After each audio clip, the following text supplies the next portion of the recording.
What up, people? It's your boy Chick from Guna Eagle Eye, coming to you again with a brand new video. This time, it is Eagle Eye, the transfer rumor show, where I talk to you about rumors and news surrounding the Arsenal. I hope you guys are well. You're probably sat there thinking, hold up, nothing makes sense about me seeing Chig at half six. Especially yesterday, he made a big deal of saying he'll do a show at 2. I know. A few things I did not account for. First of all, the thing I was going to do today, I'm now doing tomorrow. So the early show will be tomorrow. Secondly, quite frankly, I was just too busy at work to do a show earlier today. But I've still got a little thing to do this evening, which is why I'm doing the show a little bit earlier than I normally do. For Friday, things will resume back to normal, 7 o'clock every day, every weekday at 7 p.m. Anyway, I hope you guys are well. Please do stick a like on this video. Hit that subscribe button if you haven't already. We're going to take you through a couple of stories. It's been a reasonably quiet-ish day when it comes to transfer rumor stories, because a lot of them, quite honestly, I kind of talked to you about yesterday. And a lot of the papers are just kind of picking up on those stories and going with them. But the one that's kind of broken in the last 5 minutes or so is this particular story on Hector Bellerin. Yes, our 25-year-old enigma of a right back, Hector Bellerin, is set to be very high on Inter Milan's shortlist, to the point where they are seriously considering a 25 to 30 million euros to sign Arsenal right back Hector Bellerin. And this is being reported by Italian news outlet FC Inter News IT. In fact, Inter Milan are prioritizing deals for the likes of Sandro Tonelli and Verona's Marash Kumbula and Fiorentina's Federico Chessi after any deal for Hector Bellerin. So they're looking at the Bellerin deal before those deals I've just mentioned. That's how much they want him through the doors. But they believe that it may be a protracted deal. There's a feeling that Arsenal perhaps don't want to quite let go of Hector Bellerin, but they will do at the right price. What that right price will be is anyone's guess. Me personally, I'd have taken 25, never mind 30 million euros. But what do you guys think? Is this a deal that could be done? I feel like at this stage of Hector's career, and I'm really going to try and avoid fashion jokes here and Zoolander jokes, maybe this might be a good move for him. You know, the Italian league won't be as demanding defensively. They won't be kicking up his knee and that. Maybe if he can rediscover his form, rediscover his pace, he could be quite formidable. I think his dreams of playing for Barcelona, in my opinion, are done. But playing at Italy at the highest level, maybe he could do that. He can get himself a big contract at Inter. We can move on, he can move on. You know? And maybe that's where these Max Aarons stories are really picking up pace at the moment, because if you're Max Aarons, do you really want to go to Arsenal to be second string to Hector Bellerin? Maybe not. You know, maybe you might prefer to go to somewhere like Spurs, where there's, let's face it, less competition on that right-hand side. Now, don't get me wrong. I think he's much better than Hector Bellerin, but I think Arteta will value him higher than a Max Aarons. So I feel like that's perhaps where these stories are coming from. Maybe we're trying to plan just in case he decides to go, and then we have an idea of what we're doing, which is only the sensible thing to do. Me personally, this is a guy that can bring in some cash money, as well as the fact that we can sign a better player as his replacement. Well, I'm all for it, but what do you guys think? Let me know. Leave it in the comments below. Now, let me talk about a couple of other things. Let's talk about this Santi Cazorla rumours. So Santi Cazorla, obviously Arsenal midfielder, has seemingly all summer been going on almost a mini tour, mini campaign to return to Arsenal Football Club as their coach or sporting director. Supposedly him and Arteta have been in private talks for some time now. They're they're pretty good friends anyway. So when they say talks, it's just like I think literally two friends having a general conversation about how such a thing would work. Oi, oh, I tell you, my hat. Can you go and get it? What? You put it down there. Sorry, the dog's literally just taken the hat off the side, and she just does that. She'll take random stuff if she feels bored. Pisses me off. Anyway, um, thank you. I appreciate it. Stupid ass. Ugh, it's all wet now. Um, so yeah, so get down, get down. So and sorry guys. Anyway, so yeah, I think from my perspective, um, if Santi does want to come back, I would all be for it. He kind of tried to distance himself a little bit from it, understandably so. He's still technically got a season to finish.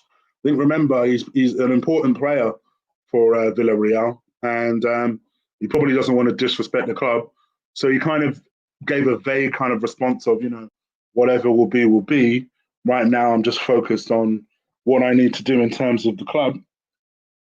But it does make me think to myself, I do wonder if Arsenal might be willing to bring Santi back. This is an interesting one in particular because I remember Guillaume Balaguer was talking about the fact that Santi Cazorla actually might want to play until he's 38. He's 35, going on 36 now. I'd be all for having him as a player manager, quite frankly. Can't be telling me he can kick ball. Yeah, can he be any worse than what we have right now? He seems to have gotten over his fitness. His fitness was the whole reason I wanted him to leave previously, for his own, for me, for his own well-being, and he's done that. He moved on, and he got his fitness back, and got a call up to the Spanish team. He's obviously doing very well, very happy in Spain. But I guess his time in Arsenal, he kind of seems to miss it.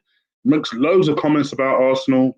Supposedly, he's even talked to a couple of players on behalf of Arsenal. He's made reference to the fact that one of his dream jobs would be not necessarily as a coach, but as a footballing director. Almost as though he's trying to talk himself into a setup among the Arsenal. So these are things I do find quite interesting about his approach. I would love to have him as part of the setup because with something like this, for me, when it comes to coaches like this, there is no harm in having these guys as part of the setup and just installing a mentality in the team. You're telling me there's no way that, say, someone like Granit Xhaka isn't reaping benefit from learning from someone like Santi Cazorla. Now, don't get me wrong, I would sell Granit Xhaka. On the off chance that doesn't happen, you need to have a backup plan, and I would suggest this is a great backup plan. What do you guys think? Let me know. Leave it in the comments below. So yeah, supposedly Arsenal are about to make a move for Orkan Koku. They're about to submit a bid. We've been linked with this guy for a long time. Probably since January we've been linked with him. And he's always been someone that, on the understanding that Arsenal will be selling this guy. Yatsam very famously said that he's one of the best midfield players in the country. And we've always been linked with a bid around about the £23 million mark.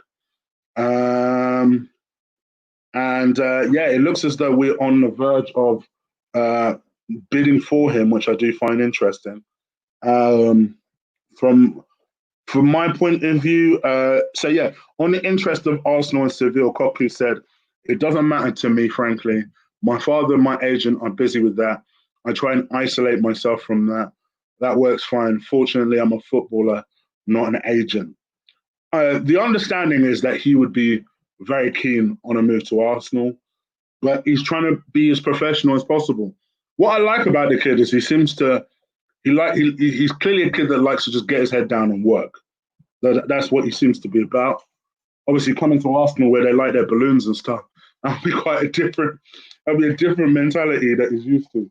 But I like the fact that the guy's just about his business. lets people handle his business that needs to handle it, but he himself is about just keeping his head down and working. I like that. And I think he's someone who can potentially add a lot to the team. It's a shame, though. I mean, Chelsea are talking about signing Kai Havertz. We're talking about signing a geezer that no one's heard of from the Dutch league. There are levels to this thing, but Arsenal are operating in the space that they're operating in. We can't afford a Kai Havertz. We should have moved for a Kai Havertz 3 years ago when we were linked with him. But it is what it is. What do you guys think? No, let me know. Once again, leave it in the comments below. Is there any other story I wanted to talk about? Hector Bellerin. There's people are getting heavy on the Jovic story at the moment. People are going heavy on the Thiago Silva story as well. I guess the only other thing I'll talk about, I guess, is the what's it called? The Aubameyang story. So there's a lot of recent speculation at the moment that Arsenal are very close to agreeing a deal for Pierre-Emerick Aubameyang. There's a lot of stories at the moment saying that Arsenal are currently in talks with him, and that what they're hoping will get him is that he and his dad, who represents him as an agent, have a very good relationship with the club. And there's a belief that a deal might eventually yet be secured with Pierre-Emerick Aubameyang. So what I'd say is watch this space. Interestingly enough, a couple of weeks ago when there were lots of rumours about Aubameyang's contract, that his dad, I'm pretty sure, was one of the people that were like, you know what to do, and kind of like suggested that he should sign the thing. So it does make me think to myself, what's going on here? But this is what I'm saying. I'm trying to say, where I was once very confident Aubameyang's leaving, I'm not so sure he's leaving anymore. But what do you guys think? But you guys probably past caring at the moment. Just whatever happens, happens. Let's just get football back, probably. And I kind of co-sign that, to be honest. But let me know what you guys think. Let me know. Leave it in the comments below. Okay, so it's 6:32 at the moment. I'm literally got to take this mad dog of mine on a walk, so I can't stay for too long. Let's literally just do a 5-minute Q&A where you guys can ask me anything you want to ask me. I'm going to do my usual quick, just check that I've not missed any blatant donations or new membership signups. Over the next coming days, I'm going to put some more material out here for you guys. A Chigno's Best video series is being worked on. Members will get that 12 hours before you lot, but you lot will all receive that at some point this week. Another chopping block will drop on Sunday, so make sure you guys keep an eye out on that.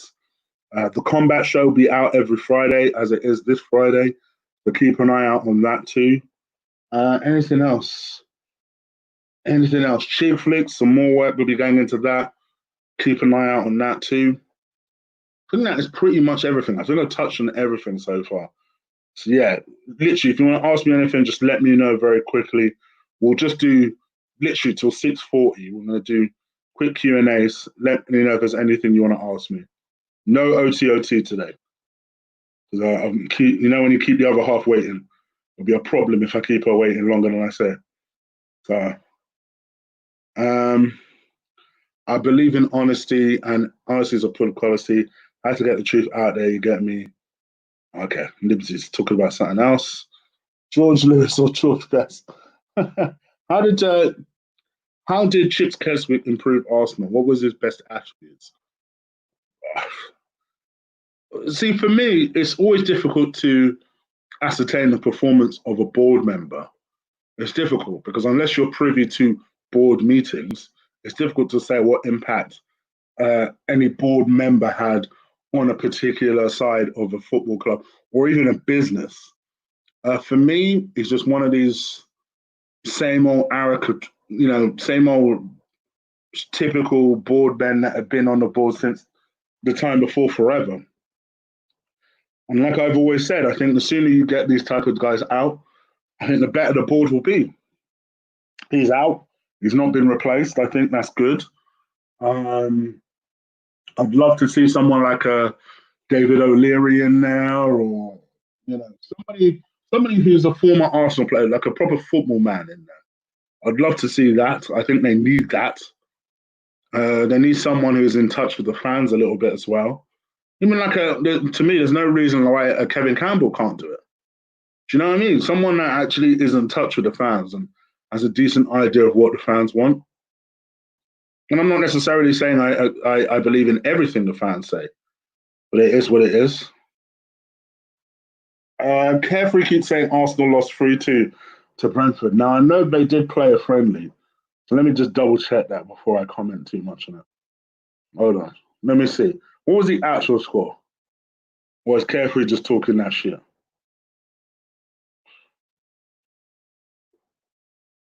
Okay, so it's not showing me the friendlies. Who can actually tell me what the friendlies were? Well, I don't believe Carefree. Am I going to celebrate with Lee for Mr. Leavings? No, man. Ain't you been seeing what we've been doing the last 3 months? It's going to be an internet party. That's what it's going to be. Social distancing party. Chig, could we finally see Ozil leave? You're the second person to ask this. Is Ozil planning to leave? Let me just double check that. Because I'm not seeing that anywhere. Okay. I mean, I don't see that happening. It's 3-2. It's 3-2. Is it actually 3-2? Oh my gosh, Arsenal. I actually have to look now. I actually have to look. Arsenal lost 3-2 today behind closed doors. Twitter in meltdown. Oh dear. Oh dear. See, and people are getting gassed when we beat Charlton 6-0, like without even trying. Now we're losing 3-2 to Brentford. But here's the thing: the same way that people shouldn't get gassed for winning 6-0 to Charlton, they shouldn't get too dismayed from losing 3-2 to Brentford. It is what it is. We knew we couldn't defend before this. We knew we had problems going into this game. Yes, we should be able to beat Brentford, but at the end of the day, it kind of is what it is. I'm not going to take it too much to heart, but it is a little bit of a concern if you have ambitions to finish in a certain place of the league and Brentford are doing you over. Yeah, that's a bit of a concern. But I'm not going to get too disheartened by that. It is what it is. Carefree is just gas because they got Werner.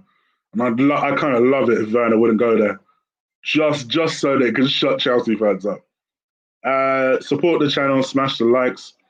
Uber came out a few days ago saying the team's in shape and ready for Man City. The Man City kids will slap us right now. The Man City kids. Twitter's on meltdown. It is the shittiest fan base around. This is why I don't go on Twitter anymore. I went on Twitter during the whole kind of Black Lives stuff over the course of the last 2 weeks, and just seeing the racist bastards that are on there just makes you just think, you know what? I remember now why I don't go on this platform. We had people. I lost a good 10 people in followers because I'd made comments that I made. I could not care less. I'll do the same thing again. I'll do the same thing again. Chig, would you swap Uber for Jovic? Yeah, if Uber's committed to leaving, why not? You're right, Joanne. I hope you're well. I hope you're well. Thank you, Melina. I hope you're good. Uh, yep, yep, exactly. But Bellerin now wants to be the man of the people. Look, this is why I don't take people like this seriously. This is why I don't take people like this seriously.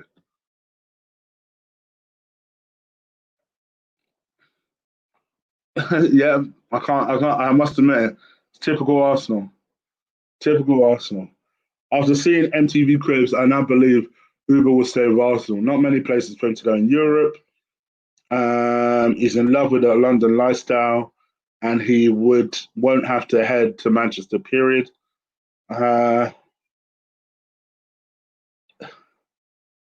7 days to go. Are we ready, Chi? Well, let's see. Let's see what we do. Let's see how we go. Lacquer Founders level championship teams. If you see Chicken Connor ducked Ferguson 249, come on, Archie. Friday. You know how we do. You know how we do. All right, one more question, guys. It is 6:40. One more question, and I'm out of here. Remember, once again, please do stick a like on this video. Tomorrow, I'll be doing a live show at 2 p.m. But Friday, I'll be back to normal times at 7 p.m. Because tomorrow I got stuff to do. So yes, just to give you an idea of my schedule. Score predictions for City. You're gonna have to wait for the preview for that, Melina. Come on now. You remember how we do it. I'm doing a preview for that for a reason. Give me one more question. The combat show is on Friday. Link to the description is below. Come and join us. It's always nice when us lot just kick it for the combat show. So make sure you catch that. One more question, guys. Tell me about it, Tayu. Tell me about it. Tell me about it. One more question and I'm out of there. Come on, guys. Where's that question at?